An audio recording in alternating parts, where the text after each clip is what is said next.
যে যুব সমাজ তাদের জীবনের উদ্দেশ্য জানে না, তাদের পক্ষেই সম্ভব এইসব মেসি, আর্জেন্টিনা, ব্রাজিল এইসব নিয়ে ব্যস্ত থাকা।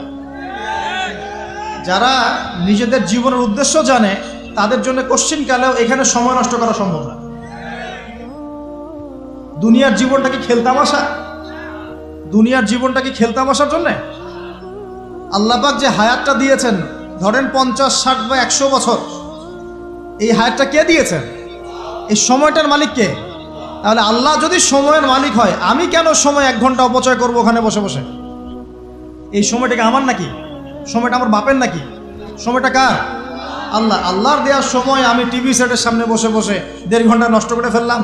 খেললো 2টা দল আর তালিবা আছে আমি, মাশাআল্লাহ। স্পেশালি যুবক ভাই যারা আছো, তোমাদের তারুণ্য আছে, রক্তের উদ্যম আছে, তোমরা চাইলে অনেক কিছুই করতে পারো। অনেক বার্ধক্যে উপনীত হওয়া মানুষ নামাজ পড়তে চায় কিন্তু পড়তে পারে না। তরুণদের কাছে আল্লাহ পাক সুযোগ দিয়েছেন। আর ইসলামের বিরোধী শক্তি যারা আছে তারা খুব ভালো করেই জানে কিন্তু যে ইসলামের বিজয়ে সবচেয়ে বড় ভূমিকা রাখতে পারে তরুণ সমাজ, যুবক সমাজ, যুব সমাজ, তরুণ প্রজন্ম। এ কারণেই তো দেখবেন তরুণ প্রজন্মকে তাদের উদ্দেশ্য থেকে সরিয়ে দেওয়ার জন্যে তারা আপনার সামনে অনেকগুলো টোপ দিয়ে দিয়েছে। দেখাবো টোপ কয়েকটা। 1 নম্বর টোপ দিয়েছে মেয়ে, নারী জাতি। মেয়েদেরকে বেপর্দা করে তোমার সামনে উপস্থাপন করে দিয়েছে, ফ্রি মিক্সিং। এখন তুমি আর ঈমান ধরে রাখতে পারছো না। এটা পরিকল্পিত ছিল, কারণ আল্লাহ পাক বলছেন যুজ্জিনা লিন-নাস হুব্বুশ শাহাওয়াতি মিনান নিসা। মানুষের জন্য সবচেয়ে যে আকর্ষণীয় বিষয়গুলো তার মধ্যে 1 নম্বর হচ্ছে মহিলা, মানে মেয়ে, নারী জাতি। এটা আমাদের কাছে সবচেয়ে আকর্ষণীয়। আল্লাহ পাকের সবচেয়ে সুন্দর সৃষ্টিকে মানুষ না? মানুষের মধ্যে আল্লাহ পাকের সবচেয়ে শ্রেষ্ঠ সৃষ্টিকে নারী জাতি। আল্লাহ পাক তাদেরকে সুন্দর করে সৃষ্টি করেছেন, তাই নয় কি? এই কারণে পুরুষদের সবচেয়ে আকর্ষণের জায়গা কোনটা? নারী জাতি। এই কারণে মেয়েদেরকে বেপর্দা করে তোমার সামনে ছেড়ে দেওয়া হয়েছে। জেনা বেড়েছে, ব্যভিচার বেড়েছে, ফ্রি মিক্সিং বেড়েছে, ধর্ষণ বেড়েছে, এই যে হারাম প্রেমের সম্পর্কগুলো বেড়েছে। যুবকেরা তাদের জীবনের উদ্দেশ্য ভুলে গেছে। আমার কথা কি বুঝতে পারছেন? আচ্ছা, এটা 1 নম্বর। 2, মাদক। যুবকদের সামনে মাদকের সহজলভ্যতা। চাইলেই হাত বাড়ালেই মাদক, হাত বাড়ালেই ইয়াবা, হাত বাড়ালেই ফেন্সিডিল, হাত বাড়ালেই হেরোইন, তাই না? কথা ঠিক না বেঠিক? যদি কেউ চায় যে আমি আজকে রাত্রে মাদক খাবো, সে পারবে, হাত বাড়ালেই পারবে। এখনকার সমাজ এমন, যদি কেউ চায় যে আজকের রাত্রে আমি পতিতালয় গিয়ে রাত কাটাবো, সে পারবে। 500 টাকা, 1000 টাকার বিনিময়ে মানুষ এখন জেনা করতে পারে না? 5 টাকা, 10 টাকা, 50, 100 টাকা দিয়ে মানুষ এখন ইয়াবা কিনে খেতে পারে। আর যারা সীমান্তবর্তী অঞ্চলে আছেন তারা আরো ভালো জানেন আমার কথা কতটুকু সত্য, কতটুকু মিথ্যা। যুবকদের সামনে মাদক এমনি এমনি দেওয়া হয় নাই। উদ্দেশ্য কি? তোমার দ্বারা ইসলামের বিজয় সম্ভব ছিল। মাদক সেবন করাই তোমাকে সরাই দিয়েছে ওই রাস্তা থেকে। কথা বুঝতে পারছো? খুব সতর্ক। 3 নাম্বার, জুয়া। তোমার সামনে জুয়া দিয়ে দিয়েছে। জুয়া, ফুটবল বিশ্বকাপ হইলে জুয়া, IPL হইলে জুয়া, BPL হইলে জুয়া, ফুটবল ফিফা হইলে জুয়া। জুয়া খেলে না মানুষ? আর যে যুব সমাজ তাদের জীবনের উদ্দেশ্য জানে না, তাদের পক্ষেই সম্ভব এইসব মেসি, আর্জেন্টিনা, ব্রাজিল এইসব নিয়ে ব্যস্ত থাকা। যারা নিজেদের জীবনের উদ্দেশ্য জানে তাদের জন্য কোশ্চিনকালেও এখানে সময় নষ্ট করা সম্ভব না। দুনিয়ার জীবনটা কি খেলতামাশা? দুনিয়ার জীবনটা কি খেলতামাশার জন্যে? আল্লাহ পাক যে হায়াতটা দিয়েছেন, ধরেন 50, 60 বা 100 বছর, এই হায়াতটা কে দিয়েছেন? এই সময়টার মালিক কে? তাহলে আল্লাহ যদি সময়ের মালিক হয়, আমি কেন সময় 1 ঘন্টা অপচয় করবো ওখানে বসে বসে? এই সময়টাকে আমার নাকি? সময়টা আমার বাপের নাকি? সময়টা কার? আল্লাহ। আল্লাহর দেওয়ার সময় আমি টিভি সেটের সামনে বসে বসে 1.5 ঘন্টা নষ্ট করে ফেললাম। খেললো 2টা দল আর তালিবা আছে আমি, মাশাআল্লাহ। কালকে দেখলাম কক্সবাজার থেকে আসার সময় রাস্তা ব্লক, পুরা একটা দল জিতেছে, পুরো রাস্তা ব্লক, হাঁটা যাচ্ছে না, মিছিল, পাগলের মতো মানুষ মোটরসাইকেলে ছুটছে, গাড়ি নিয়ে ছুটছে, সিগারেট খাচ্ছে, আরো যে কি খাচ্ছে, মেয়ে নিয়ে ঘুরছে, আর একটা পতাকা নিয়ে ঘুরছে। যে দেশের পতাকা নিয়ে ঘুরছে ওই দেশ জানেও না মনে হয় যে এই দেশে এই আমার সাপোর্টার আছে। হ্যাঁ, আর খেয়াল করে দেখবেন এই আয়োজনগুলো এখন করানো হচ্ছে মুসলিম দেশগুলোকে দিয়ে। মানে মুসলমানদের অবস্থা দেখলে এখন মনে হচ্ছে সুবহানাল্লাহ, যে হারাম একটা কাজকে জায়েজ করার যে কত তরিকা বের হয়েছে। এখন একটা মুসলিম কান্ট্রি জিতেছে, মানে ভাবখানা এমন যে এই জেতার ফলে আমরা ইসলামী খেলাফত কায়েম করে ফেলেছি। ভাবখানা এমন যে কুফফারদের সাথে মনে হয় যুদ্ধ জিহাদ করে বিশ্বের বুকে ইসলাম কায়েম করে ফেলেছে। ভাবখানা এমন। এই স্টেডিয়ামগুলো করতে কত কোটি বিলিয়ন বিলিয়ন ডলার খরচ করতে হয়েছে, কত শ্রমিক যে এই স্টেডিয়ামগুলো বানাতে মারা গেছে তোমরা জানোই না। কি হচ্ছে এখানে? পশ্চিমারা আসছে, এনজয় করছে, খেলাধুলা হচ্ছে। বিষয়টা কি জানেন? আমাদেরকে এই খেলাধুলার অহেতুক কাজে ব্যস্ত করে দিয়ে ওরা ওদের এজেন্ডা বাস্তবায়ন করছে। দেখবেন যখন যখন রমজান মাস আসে তখন তখন দেখবেন মুসলিম কান্ট্রির উপর নির্যাতন বাড়ে। যখন যখন বড় বড় ইভেন্ট হয়, ওয়ার্ল্ড কাপ, এইটা সেটা, দেখবেন ভিতরে ভিতরে মুসলিম কান্ট্রির উপর নির্যাতন বাড়তে থাকে। মানুষ একদিকে তাকায় থাকে আর একদিকে উদ্দেশ্য সাধন করতে থাকে। বুঝাচ্ছি বিষয়টা। আপনার 5টা বাচ্চা আছে মনে করেন, খুব জ্বালায়, কান্নাকাটি করে, হইচই করে। আপনি মোবাইল ফোনটা বের করে দিয়ে বলেছেন, বাবা বস, তোরা 5 জন মিলে একটা কার্টুন দেখ, আমি একটু কাজটা করি। দিয়ে দিলেন, ও কার্টুন দেখছে চুপচাপ, কেউ কোনো ডিস্টার্ব নাই। আর বুঝতে পারছেন? এই যে বাচ্চাগুলা কার্টুন দেখছে না, এগুলো হচ্ছে আমরা এখন। আর ওই যে কাজ করছে বাপ, এটা হচ্ছে ওরা, পশ্চিমারা। আমার কথা কি বুঝতে পারেন? আচ্ছা, আমি সহজ করার চেষ্টা করছি।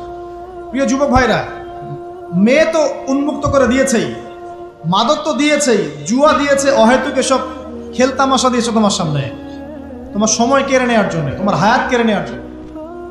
তোমার মূল্যবান হায়াত, যে হায়াতটাকে তুমি আল্লাহর পথে দাওয়াতের কাজে ব্যয় করবা, দিন চর্চার কাজে ব্যয় করবা, আল্লাহর ইবাদতের কাজে ব্যয় করবা, আমর বিল মারুফ নাহি আনিল মুনকারের কাজ করবা, এই সময়টা ওরা কেড়ে নিয়েছে তোমার কাছ থেকে। বুঝতে পারছো না? তো আবার নেশা দিয়ে তোমার ভিতরটা নষ্ট করে ফেলেছে, জেনা দিয়ে তোমার অন্তরের নূর নষ্ট করে দিয়েছে, ফ্রি মিক্সিং দিয়ে জেনা এবং তোমার যে পবিত্রতা, চারিত্রিক পবিত্রতা নষ্ট করে দিয়েছে। আরও দিয়েছে পর্নোগ্রাফি। বেশিরভাগ যুব সমাজ এখন বাসায় গিয়ে রাতের বেলা পর্ন দেখে। দেখা যায় সারাদিন ভালো কাজ করে, বাসায় গিয়ে রাতের বেলা পর্ন দেখে। পর্নোগ্রাফি দেখে না বা দেখে নাই কখনো এমন একটা ছেলে খুঁজে পাওয়া যাবে না। আর যখন আপনি এগুলোতে অভ্যস্ত হয়ে যাবেন, তখন শরীর খারাপ হয়ে যাবে, মন ভালো থাকবে না, আপনি একাকী গোপন পাপ করবেন, শরীর দুর্বল হয়ে পড়বে। একটা মেয়ের দিকে আপনি সম্মানের চোখে তাকাতে পারবেন না, মনে হবে মেয়ে মানেই মনে হয় ভোগের বস্তু। পর্নে আসক্ত যারা, তারা কোনো কাজে শান্তি পায় না, অস্থির। এমনকি তারা যদি বিয়ে শাদীও করে, তবু বৈবাহিক জীবনে সুখী হতে পারে না। কেন জানেন? নিজের শক্তি ক্ষমতাগুলো আগেই নষ্ট করে ফেলেছে। এবং অনেকগুলো মেয়ে যখন আপনি দেখবেন নগ্ন, তখন আপনার স্ত্রীকে আপনার কাছে সুন্দর মনে হবে না, মনে হবে এই মেয়ের চেয়ে মনে হয় ওই মেয়েটা সুন্দর, এর চেয়ে মনে হয় ওইটা সুন্দর। আর মেয়ের প্রতি সম্মান তো থাকবেই না, মেয়েকে মনে হবে একটা ভোগের বস্তু। যত বেশি পর্নোগ্রাফি বেড়েছে তত ধর্ষণ বেড়েছে। দেখেছেন? পর্ন যত বেড়েছে ধর্ষণ তত বেড়েছে। এমনকি ছোট ছোট বাচ্চারা পর্যন্ত রেহাই পাচ্ছে না। দেখেন না, ছোট ছোট বাচ্চা, 5 বছর 10 বছরের বাচ্চারা, মেয়ে বাচ্চাদের কথা বলছি, এদেরকেও ধর্ষণ করা হচ্ছে।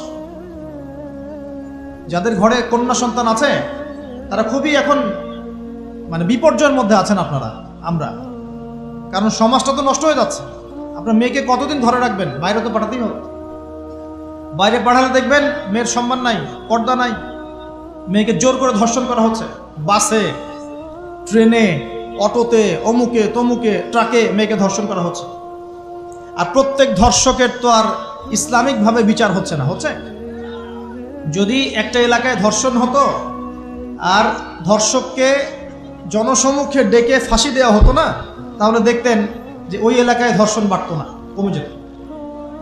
যদি একটা এলাকার চোরদেরকে জনসমক্ষে নিয়ে এসে হাত কেটে ফেলা হতো, তাহলে বুঝতেন চুরি কাকে বল। ভয়ে চুরি করতে পারতো না মানুষ। আর ভাগ্য ভালো যে এই নিয়মগুলো এখন নাই।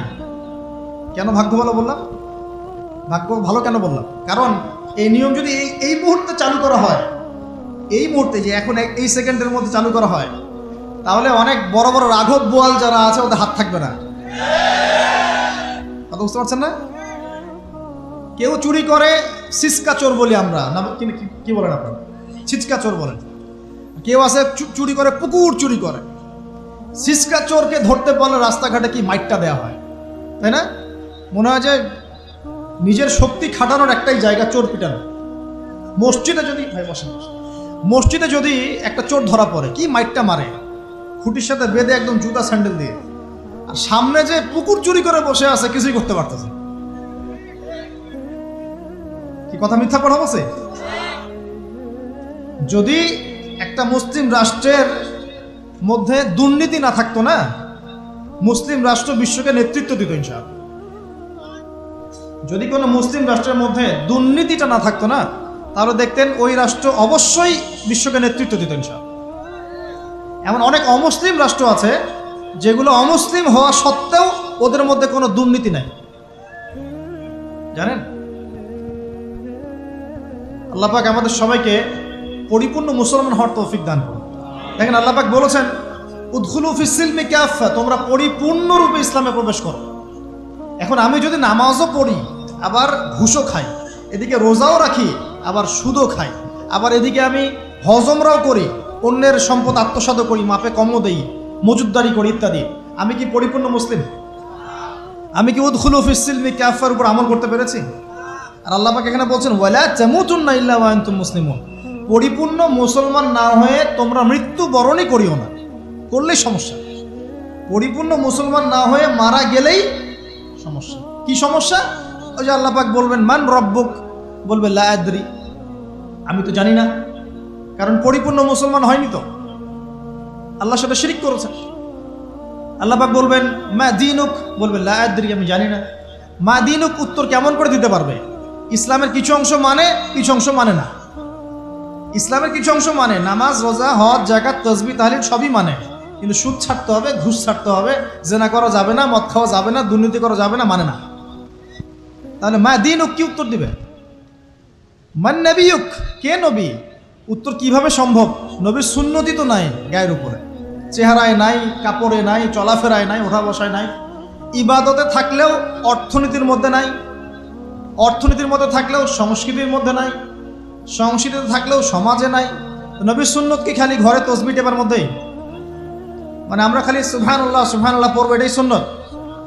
দাড়ি ছেড়ে দিব, এটাই খালি সুন্নত? টাকনোর উপরে কাপড় পরবো, এটাই কি খালি সুন্নত? সমাজের মধ্যে সুন্নত নাই, অর্থনীতির মধ্যে সুন্নত নাই, ব্যবসা বাণিজ্যের সুন্নত নাই, চাকরি বাকরিতে সুন্নত নাই, পরিবারের সুন্নত নাই, সংস্কৃতির মধ্যে সুন্নত নাই। আর রাষ্ট্রের কথা বললাম না, ওটা বাদ দেন, ওটা এযুগে সম্ভব না। ইল্লা মাশা আল্লাহ, যদি আল্লাহ পাক না চান। ওইদিকে আমি কথাই বলতে যাচ্ছি না, আমি সমাজ পর্যন্তই আছি, আর এর উপর যাচ্ছি না।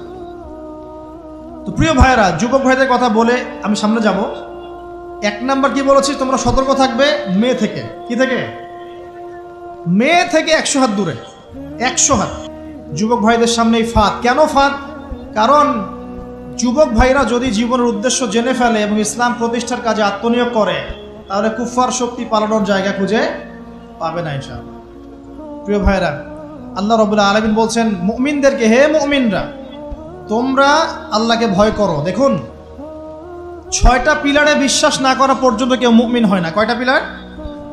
1 নাম্বার হচ্ছে আল্লাহর প্রতি বিশ্বাস। 1 নাম্বার আল্লাহর প্রতি বিশ্বাস। 2 ফেরেশতা মণ্ডলীর প্রতি বিশ্বাস। 3 আসমানি কিতাব সমূহে বিশ্বাস। 4 নবী রাসূলগণের প্রতি বিশ্বাস। 5 পরকালের প্রতি বিশ্বাস। এবং 6 তাকদীরের ভালো মন্দের প্রতি বিশ্বাস। এই 6টা পিলারকে মনে বিশ্বাস করতে হয়, মুখে স্বীকৃতি দেওয়া লাগে এবং কাজেও বাস্তবায়ন করতে হয়, তারপর আপনি মুমিন হবেন ইনশাআল্লাহ। আল্লাহ পাক বলছেন আমাদেরকে, এই মুমিনদেরকে, তোমরা আল্লাহকে ভয় করো, ভয় করার মতো ভয় করো। এটার ব্যাখ্যা কি? ভয় করা মানে কি? শুধু নেক আমল করা মানেই আল্লাহকে ভয় করা নয়। আল্লাহ পাকের যত নিষেধ আছে, এই নিষেধগুলো ছেড়ে দেওয়ার নাম হলো আল্লাহকে ভয় করা। যদি আমি নামাজ পড়ি, প্রমাণিত হবে না যে আমি আল্লাহকে ভয় করি। হারাম ছেড়ে নামাজ পড়েন, হালাল খেয়ে নামাজ পড়েন, প্রমাণ হবে আপনি আল্লাহকে ভয় করেন। নামাজ পড়াটা একটু সহজ কাজ, কিন্তু এই হারাম রিজিক ছেড়ে দেওয়া এত সহজ কাজ নয়। রোজা রাখা সহজ কাজ তুলনামূলক, কিন্তু সুদ ঘুষ ছেড়ে দেওয়া এত সহজ কাজ নয়। তাসবিহ তাহলিল করা সহজ কাজ, কোরআন তেলাওয়াত করাও সহজ কাজ তুলনামূলক, কিন্তু ওই বোনের সম্পত্তি তাকে ফিরিয়ে দেওয়া এত সহজ নয়। অন্য মুসলিম ভাইয়ের মান সম্মান রক্ষা করা তো সহজ নয়। পরিবারে পর্দা এবং নামাজ কায়েম করা তো সহজ নয়। এবং এই সুদ ঘুষ দুর্নীতি অন্যের সম্পদ আত্মসাৎ থেকে বের হয়ে আসা এত সহজ নয়। তাকওয়া মানে কি? পরিপূর্ণরূপে ইসলামে প্রবেশ করা, আল্লাহ পাকের যাবতীয় হুকুম আহকাম মেনে চলা, আদেশও এবং নিষেধও। আল্লাহ পাক বলেছেন শেষে, ওয়ালা তামুতুন্না ইল্লা ওয়া আনতুম মুসলিমুন। একজন নবীর কথা খালি বলবো, বিশৃঙ্খলা করেন না, একটু ধৈর্যের সাথে বসেন। আমরা খুব লম্বা আলোচনা করব না, একটু বসেন, শেষ করে দিচ্ছি আস্তে আস্তে। আর যদি কারো কোনো প্রশ্ন থেকে থাকে এভাবে চিরকুট আকারে আমাদের এখানে দিতে পারেন ইনশাআল্লাহ। মুসলিম না হয়ে মৃত্যুবরণ করো না। আল্লাহ পাকের কালাম পবিত্র কোরআনের মধ্যে সূরা হজ নাম একটা সূরা আছে। এখানে আল্লাহ পাক সূরা হজের মধ্যে ইব্রাহিম আলাইহিস সালামের কথা বলছেন যে হুয়া সাম্মাকুমুল মুসলিমিন। ইব্রাহিম আলাইহিস সালাম সেই নবী যিনি তোমাদের নাম মুসলিম দিয়েছেন। কি দিয়েছেন? আচ্ছা, ইব্রাহিম আলাইহিস সালামের দুটো ঘটনা বলবো খালি, আমি আপনাকে ইসলাম দেখাচ্ছি কি জিনিস। দেখুন, তার স্ত্রীকে আল্লাহ পাক বলছেন রেখে আসো, হাজেরা আলাইহিস সালামকে রেখে আসো মক্কার কাবা ঘরের কাছে, যেখানে কোনো মানুষ নাই, কোনো খাবার পানি কিচ্ছু নাই, সাথে ছোট সন্তান ইসমাইল। দেখেন, রেখে আসার সময় কিন্তু ইব্রাহিম আলাইহিস সালাম আল্লাহকে বলেন নাই যে আল্লাহ আমি আমার স্ত্রী সন্তানকে ওখানে কেন রেখে আসবো, এর পিছনে যুক্তি কি, এর পিছনে বিজ্ঞান কি, এর পিছনে দর্শন কি, জিজ্ঞাসা করেছিলেন? আল্লাহ পাক বলেছেন সামি'না আতা'না।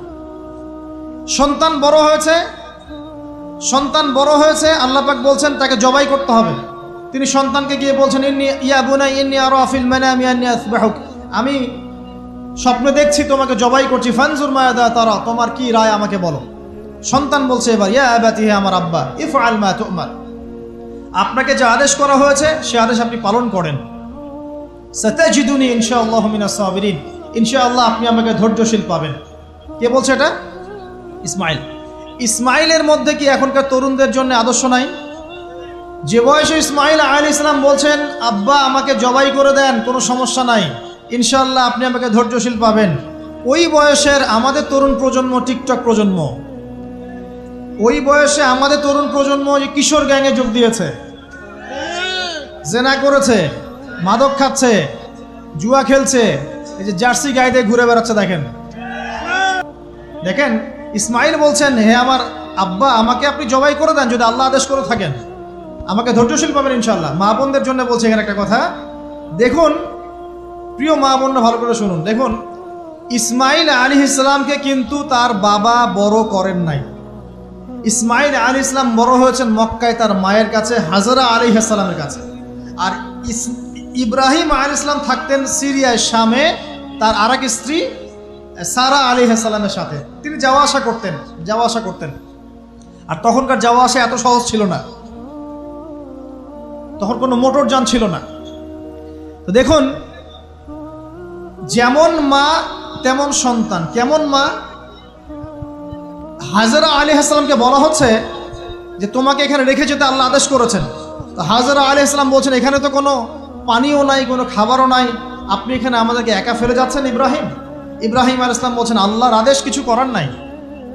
এখন হাজরা আলাইহিস সালাম বলছেন আচ্ছা যদি আল্লাহ আদেশ করে থাকেন তাহলে ইনশাআল্লাহ আল্লাহ আমাদের হেফাজত করবেন, আল্লাহর প্রতি আমি পূর্ণ তাওয়াক্কুল করলাম। কে বলছেন? হাজরা। এই হাজরা আলাইহিস সালামের দেখেন এখানে তো কোনো খাবারই নাই, পানিও নাই, এক মশক পানি একটু খাবার দ্রুতই শেষ হয়ে গেল। শেষ হওয়ার পর তিনি ছোটাছুটি করছেন, suffer Marwah suffer Marwah suffer Marwah, কোথাও যদি একটু পানি পাওয়া যায়। কি তাওয়াক্কুল আল্লাহর প্রতি, ছোটাছুটি করছেন। বাচ্চা ইসমাইল কান্নাকাটি করছে। মায়ের এই ছোটাছুটি আল্লাহর কাছে এত পছন্দ হয়েছে, যতদিন হজ থাকবে এই হাজরা আলাইহিস সালামের স্মৃতির সাথে জড়িত এই সাই থাকবে। এবং এই ঘটনা আল্লাহর কাছে এত পছন্দ হয়ে গেল যে আল্লাহ পাক জিবরাইল আলাইহিস সালামকে পাঠিয়ে জামজাম কূপের পানি বের করে দিলেন, যেই কূপের পানি জীবনে কখনো শেষ হয় না, পানি খেলে খিদাও লাগে না। চিন্তা করে দেখেন, গ্যালন গ্যালন পানি যাচ্ছে, গ্যালনের পর গ্যালন জামজাম থেকে প্রত্যেক দিন। এমনকি মদিনায় গেলেও আপনি জামজামের পানি পাবেন, মসজিদে কুবায় গেলেও জামজামের পানি পাবেন। আর পৃথিবীর বিভিন্ন জায়গায় তো আমরা নিয়ে আসছি। শেষ হয়েছে? পানির স্তর 1 ইঞ্চি পর্যন্ত নিচে নামে নাই, নেমেছে? দেখেন, আল্লাহর প্রতি যখন মানুষ পূর্ণ তাওয়াক্কুল করে তখন আল্লাহর মারেফত নেমে আসে। যখন মানুষ আল্লাহর প্রতি পূর্ণ তাওয়াক্কুল করে ফেলবে তখন আল্লাহ পাক আধ্যাত্মিকত্ব দিয়ে দিবেন সাহেব। এটা কি বিজ্ঞান দিয়ে ব্যাখ্যা করা যায়? একজন ফেরেশতা আসলো, পাখা দিয়ে আঘাত করলো, মাটি থেকে ঝর্ণা বের হওয়া শুরু হলো। এখনকার বিজ্ঞান বিশ্বাস করবে? কোনো যুক্তি দর্শন বিশ্বাস করবে? করবে না। এই যে মা, তাওয়াক্কুল কাটিনি মা, তার গর্ভ থেকে জন্ম নিয়েছে ইসমাইলের মতো সন্তান, যে বলছে আব্বা আমাকে জবাই করতে চাইলে করে দেন, কোনো সমস্যা নাই, আল্লাহর ইনশাআল্লাহ আপনি আমাকে ধৈর্যশীল পাবেন। সুবহানাল্লাহ। এই জন্য বলি, আমাদের পরিবারের মায়েরা যদি হাজরা আলাইহিস সালামের মতো হতে না পারে তাহলে ইসমাইলের মতো প্রজন্ম তৈরি হবে না। অতএব প্রিয় মা ও বোনেরা, একটা নসিহত যথেষ্ট আপনাদের জন্য, যে নিজেরা হাজরা আলাইহিস সালামের মতো আল্লাহর প্রতি পূর্ণ তাওয়াক্কুল কারিনী হয়ে যান। নামাজ ছাড়িয়েন না। কোনো মহিলা যদি মাত্র 4টা কাজ করতে পারে, নবী সাল্লাল্লাহু আলাইহি ওয়াসাল্লাম বলেছেন জান্নাতে যাওয়ার জন্য সবগুলো দরজা খুলে দেওয়া হবে। 1 নাম্বার, কোনো মহিলা যদি 5 ওয়াক্ত নামাজ পড়ে, এখানে শুধু ফরজ নামাজের কথা বলা হচ্ছে, নফলের কথাও বলা হচ্ছে না। 2 নাম্বার, যদি একজন মহিলা রমজান মাসে সওম রাখে, ফরজ সওম, ফরজ রোজা, নফল রোজার কথাও বলা হচ্ছে না। 3 নাম্বার, যদি মহিলা, একজন নারী যদি তার সতীত্বকে হেফাজত করতে পারে, পর্দা মেনে চলতে পারে। এই পর্দা বলতে আমরা ডিজিটাল বোরখা বোঝাচ্ছি না। পোশাকটা এমন হবে না যে পোশাক পরেও গায়ের কাঠামো কতটুকু আটোসাটোটা বোঝা যায়, এই বোরখা চলবে না। বোরখা এমন হবে না, পোশাক এমন হবে না যে বাহির থেকে ভিতরের অঙ্গ দেখা যায়, এই বোরখা চলবে না। পোশাক এমন হবে না যে পোশাকটা পুরুষদের পোশাকের সাথে সাদৃশ্য আছে, গেঞ্জি টি শার্ট পরা যাবে না। পোশাকটা এমন হবে না যেই পোশাকটা অমুসলিমদের সংস্কৃতির সাথে বা ধর্মীয় কালচারের সাথে সাদৃশ্য আছে, এমন পোশাকও চলবে না। যদি কোনো নারী 3 নাম্বার তার লজ্জাস্থানের হেফাজত করতে পারে, মানে শরঈ পর্দা মেনটেন করতে পারে, আর পর্দা করে যদি কলেজে গিয়ে আর ইউনিভার্সিটিতে গিয়ে সহি প্রেমে লিপ্ত হন, তাহলেও পর্দা হবে না। কথা বোঝাতে পারছি না মনে হয়? পর্দা করেও যদি ইউনিভার্সিটিতে গিয়ে গ্রুপ স্টাডি করতে হয় গায়রে মাহরামের সাথে, এই পর্দাও চলবে না। পর্দা মানে পর্দা। পর্দা করে যে দুলা ভাইয়ের সাথে কুটুস কুটুস গল্প করা শুরু করেন, ইডিস পিডিস, চলবে না পর্দা। দেবর আর ভাবি, এখন দেখেন না, দেবর ভাবি, শালি দুলা ভাই, চাচাতো ভাই চাচাতো বোন, কোন জায়গায় সমাজ গিয়েছে জানেন? এমনও নিউজ বাংলাদেশে এসেছে, নাউজুবিল্লাহ বলতে বলতে রুচুতে বাঁধে, যে বাবা মেয়ের সাথে পর্যন্ত জেনা করে ফেলেছে। এই ঘটনা জানেন না? বাংলাদেশে একাধিক ঘটনা ঘটেছে। আস্তাগফিরুল্লাহ, ইন্না লিল্লাহি ওয়া ইন্না ইলাইহি রাজিউন। কোন যুগে আছেন চিন্তা করেন। কেউ কারো থেকে বাদ না, শিক্ষকের সাথে ছাত্রী, ছাত্রর সাথে শিক্ষিকা, বসের বস আর কলিগ, মহিলা কলিগ বস, মহিলা বস, পুরুষ কর্মচারী, হ্যাঁ অমুক কর্মকর্তা, তমুক কর্মকর্তা। মাঝখানে একটা সিসিটিভির ফুটেজ ফাঁস হয়ে গেল, দেখলেন না কি হইল? মনে আছে?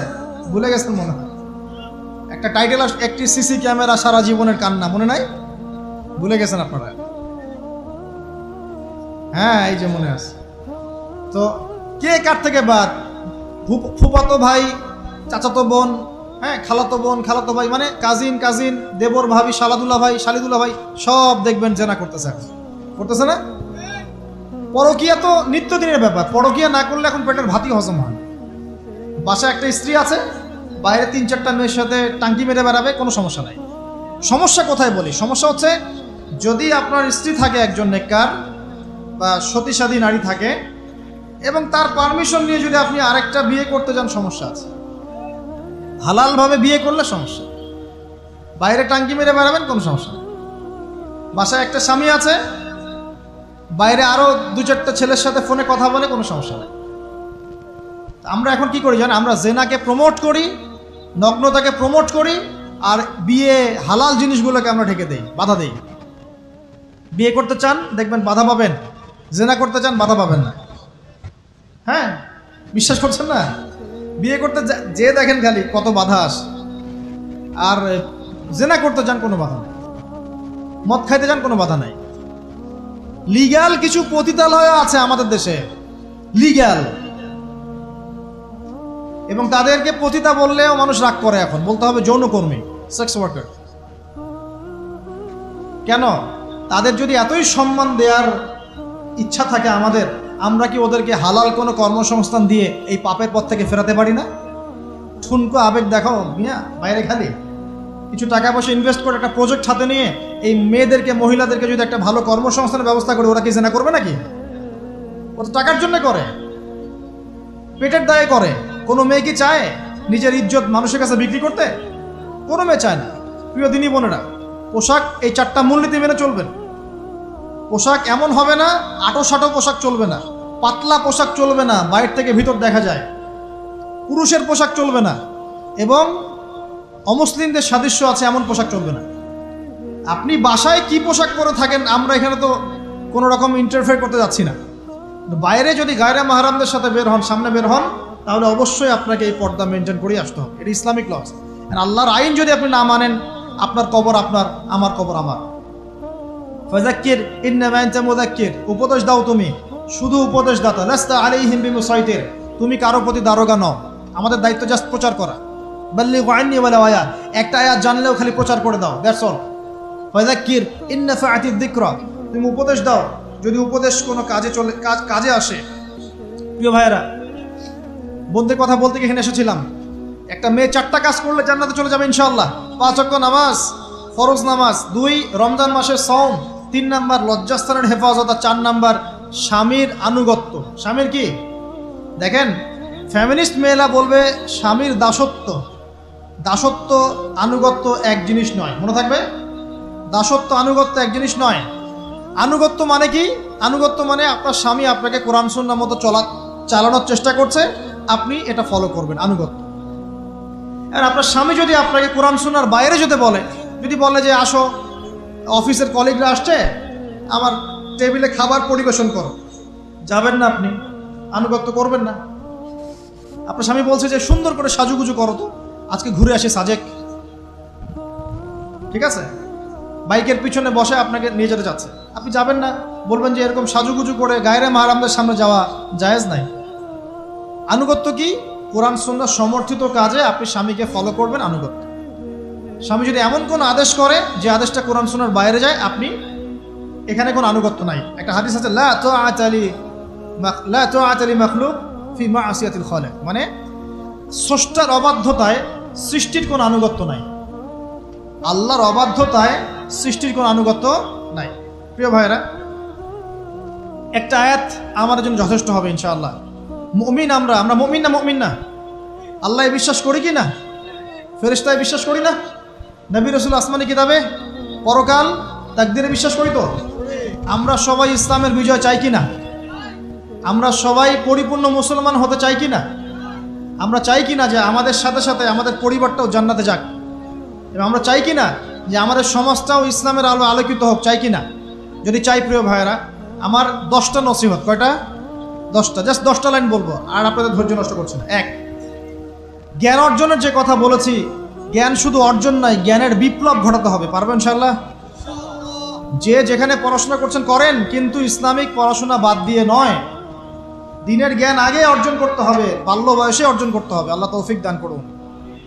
2 নাম্বার, প্রত্যেক দিন কোরআনকে সময় দিবেন। কি করবেন? প্রত্যেক দিন কোরআনকে সময় দিবেন। প্রত্যেক দিন মিনিমাম 1 ঘন্টা করে হলেও কোরআন তেলাওয়াত করার চেষ্টা করেন। পারবেন ইনশাআল্লাহ? 2, 3 নাম্বার, আপনার জীবনটাকে রাসূলুল্লাহ সাল্লাল্লাহু আলাইহি ওয়াসাল্লামের সুন্নাত দিয়ে সাজাতে হবে। প্রত্যেকটা কাজ করার আগে 3 বার চিন্তা করবেন। কয়বার? 3 বার, যে এই কাজটা কিভাবে করলে সুন্নত হবে, কিভাবে করলে সুন্নত হবে না। এই রাত্রে ঘুমাবেন, 3 বার চিন্তা করবেন যে কি কি কাজ করে ঘুমালে পরে ঘুমটা সুন্নত হবে, নেকি হবে। ওযু করবেন, সূরা ফালাক নাস ইখলাস পড়বেন, আয়াতুল কুরসি পড়বেন, সূরা বাকারার শেষে 2টা আয়াত পড়বেন, 33 বার সুবহানাল্লাহ, 33 বার আলহামদুলিল্লাহ, 34 বার আল্লাহু আকবার পড়বেন। ডান দিকে কাত হবেন, আল্লাহুম্মা বিইসমিকা আমুতু আহইয়া। ব্যাস। যদি 6 ঘন্টা ঘুমিয়ে থাকেন, 6 ঘন্টার প্রত্যেক সেকেন্ডে নেকি পাবেন ইনশাআল্লাহ। এর নাম সুন্নত। প্রতিটা কাজ সুন্নত মাফিক করতে হবে। একটা খালি কথা বলে দেই, শুধু একবার দরুদ পড়ে নাই, নবীর নাম শুনে দরুদ পড়ে নাই ইচ্ছাকৃতভাবে, তাকে নবীজি বলছেন সে ধ্বংস হোক। নবী বলছেন আমিন, মানে বদদোয়া হচ্ছে এটা। তাহলে সারা জীবন যে আমরা দাঁড়িয়ে রাখছি না, টাকনুর নিচে কাপড় পরছি, হ্যাঁ, যে গোফ লম্বা করে একদম শুশুকের মতো রেখে দিয়েছি, কাটছি না, লেবাজ ইসলাম না আসছে না, নামাজ পড়ছি না সুন্নাহ মোতাবেক জীবন করছি না, আমাদের কি হবে? আমরা কি নবী সাল্লাল্লাহু আলাইহি ওয়াসাল্লামের সুপারিশ পাবো? কবরে তাকে দেখালে উত্তর দিতে পারবো ইনশাআল্লাহ। কখন? যখন আমরা পুরো জীবনটাকে নবীর সুন্নাহ মতো ঢেলে সাজাবো ইনশাআল্লাহ। সূরা আল ইমরানের মধ্যেই আছে, কুল ইন কুনতুম তুহিব্বুনাল্লাহ ফাত্তাবিউনি। আল্লাহ বলছেন, হে নবী বলে দিন, তোমরা যদি আমার ভালোবাসা চাও, আল্লাহকে পেতে চাও, তাহলে নবীকে অনুসরণ করো, আমাকে অনুসরণ করো। আল্লাহ পাক কি করবেন? ইউহিব্বুকুমুল্লাহ, আল্লাহ পাকও তোমাদেরকে ভালোবাসবেন। ইয়াগফির লাকুম যুনুবাকুম, আল্লাহ পাক তোমাদের সমস্ত গুনাহ মাফ করে দেবেন ইনশাআল্লাহ। আল্লাহু গফুর রহিম। 3 নাম্বার বলেছি, ভাই নবীর সুন্নাহ মতো জীবন গড়েন। 4, একটা হালাল রিজিক অন্বেষণ করেন, হারামে যাবেন না। ওয়াদা করেন যে না খেয়ে মরে গেলেও হারাম রিজিকে যাবেন না। পারবেন তো ইনশাআল্লাহ? আল্লাহ পাক তৌফিক দান করুন। 5 নাম্বার, পরিবারের আদর্শ হবে জান্নাতি আদর্শ। পরিবারের মধ্যে অনইসলামিক কোনো কালচার ঢুকতে দিবেন না। টিভিটা আছে না পরিবারে, আসার মানে আছে ভেঙে দিবেন একেবারে। যদিও বা টিভির চেয়ে ডেঞ্জারাস জিনিস এখন আমাদের হাতেই থাকে। টিভি তো তাও মানুষ সবাই একসাথে বসে দেখতো, যে যার মতো দেখতে পারতো না। একটা নাটক সিনেমা দেখলেও সবাই মিলে দেখতে হতো। এখন তো ফোন, সবার ঘরে ঘরে একটা পৃথিবী, সবাই ঘরে ঘরে যে যার মতো দেখছে আর কি। টিভি ভাঙে আর কি করবে? বাদ দেন, থাক, টিভি আর ভাঙে কি করবে? আচ্ছা, আর পরিবারে পর্দা থাকতে হবে। ছোটবেলা থেকে সন্তানদেরকে কোরআনের শিক্ষা দেওয়া লাগবে, তালিম থাকতে হবে পরিবারে হালাল রিজিক থাকতে হবে। আরেকটা কথা বলি, পরিবারে মেয়েদের প্রতি, স্পেশালি মেয়েদের প্রতি নরম থাকবেন, কঠিন হয় না। কারণ আমার অভিজ্ঞতা থেকে বলছি ভাই, নারী জাতির প্রতি কঠিন হয়ে কোনো ফায়দা নাই। যত কঠিন হবেন তত সমস্যা। আর এই ব্যাপারে আপনার চেয়ে আমার অভিজ্ঞতা 1 ধাপ বেশি, মাত্র 1 ধাপ। আচ্ছা, 5টা। 6 নাম্বার হচ্ছে ইসলামিক কিছু ফাউন্ডেশন বা অ্যাসোসিয়েশন গড়ে তোলার চেষ্টা করেন। এদের কাজ হবে ইসলামের সৌন্দর্যগুলো দিয়ে সমাজ সেবা করা। পারা যাবে না? ওই যে হিলফুল ফুজর নবী সাল্লাল্লাহু আলাইহি ওয়াসাল্লাম তৈরি করেছিলেন না? আচ্ছা, এটা শুধু ফাউন্ডেশন হতে হবে জরুরি না, এটা প্রতিষ্ঠানও হতে পারে, একটা মসজিদের উদ্যোগে হতে পারে, মাদ্রাসার উদ্যোগে হতে পারে, বা সামাজিক সংগঠনও হতে পারে, যার উদ্দেশ্য হচ্ছে ভালো কাজ করা। এই শীতকাল আসছে, এই শীতকালে আমরা ইনশাআল্লাহ তাআলা পুরো দেশব্যাপী, এই শীতকালে ইনশাআল্লাহ আমরা চেষ্টা করব পুরো দেশব্যাপী শীতার্ত মানুষের মধ্যে বিনামূল্যে কম্বল বিতরণ করার জন্য। পারা যাবে না ইনশাআল্লাহ? সমাজ কল্যাণমূলক কাজ করলে কি হবে জানেন? সমাজের মানুষের কাছে ইসলামের সৌন্দর্য ফুটে উঠবে এবং ওই হাদিসের উপর আমল হবে। যদি আপনি কোনো মুসলিম ভাইয়ের একটা কষ্ট দূর করে দেন, আল্লাহ পাক আপনার একটা কষ্ট দূর করে দেবেন। আপনি যতক্ষণ মুমিন বান্দা মুসলিম ভাইয়ের পাশে থাকবেন, আল্লাহ পাকও আপনার সাহায্যে আপনার পাশে থাকবে ইনশাআল্লাহ। আল্লাহ পাক তৌফিক ইনায়াত করুন, আমিন। আর কি? আমর বিল মারুফ নাহি আনিল মুনকারের কাজ করবেন। প্রত্যেক মাসে কিছুটা সময় আল্লাহর রাস্তায় দেওয়ার চেষ্টা করেন। 1 দিন হোক, 2 দিন হোক, 3 দিন হোক, 7 দিন হোক, আপনি চেষ্টা করেন আল্লাহর পথে সময় দেওয়ার জন্য। এটা 7। 6টা বললাম না 7টা বললাম? 7টা বলছি। 8 নাম্বার, আলেম ওলামার সোহবত লাগবে। একা একা চলা যাবে না। আপনি যে আলেম ওলামাদেরকে হক্কানি মনে করেন, আপনার দৃষ্টিতে তাদের কাছেই আপনি পড়ে থাকেন, কোনো সমস্যা নেই। পরামর্শ ভিত্তিক চলবেন এবং আলেমদের মাঝখানে বিভক্তি সৃষ্টি করবেন না, ঐক্যবদ্ধতার চেষ্টা করবেন। আল্লাহ পাক তৌফিক দান। আর 2টো হচ্ছে, আপনার পরবর্তী প্রজন্ম, বাচ্চা কাচ্চা যারা আছে, তাদেরকে এখন থেকেই পরিপূর্ণ মুসলমানের মতো গড়ে তুলবেন। আইডল দিবেন। তোমাদের আইডল হচ্ছে ওমর রাদিয়াল্লাহু আনহু, তোমাদের আইডল খালিদ বিন ওয়ালিদ, তোমাদের আইডল আলী রাদিয়াল্লাহু আনহু, তোমাদের আইডল আবু বকর সিদ্দিক, তোমাদের আইডল হচ্ছে তারেক বিন জিয়াদ, মোহাম্মদ বিন কাসেম। এই যে আপনাদের এই এলাকায়, চিটাগাং এলাকায় কত আলেম ওলামা ওলিয়া উলিয়ার পদচারণা ঘটেছে জানেন? ইতিহাস পড়ে দেখবেন, আপনি ইতিহাস পড়তে পড়তে শেষ করতে পারবেন। সেই মুঘলদের আগে পর্তুগিজরা, তার আগে আরও মানুষ এসেছে, আরব বণিকরা এসেছে, সুফি দরবেশরা এসেছেন, পীর সাহেবরা এসেছিলেন, বড় বড় আল্লাহর ওলিরা এসেছেন। আসেন নাই? অনেক যুদ্ধ বিগ্রহ জিহাদ হয়েছে এখানে। এমনি এমনি তো ইসলাম পায়নি এই এলাকার মানুষ। ইসলাম এখানে প্রচার করা হয়েছে, প্রতিষ্ঠা করা হয়েছিল। ইবনে বতুতাও এখানে এসেছিলেন। হিস্ট্রি পড়ে দেখেন। তো আমাদের পরবর্তী জেনারেশনকে শেখাতে হবে আমাদের শেকড় কোনটা, আমাদের শেকড় ওদেরকে চেনাতে হবে। পারবো না ইনশাল্লাহ? আর সবশেষ কথা হচ্ছে ভাই, যে আমাদের মা বোনদেরকে খাস পর্দা রাখার চেষ্টা করেন, কোনোভাবেই যেন তাদের ইজ্জত আবরু কেউ সম্ভ্রম নষ্ট করতে না পারে। আল্লাহ পাক আমাদের সবাইকে এই আদর্শগুলো মেনে চলার তৌফিক এনায়েত করুন, আমিন।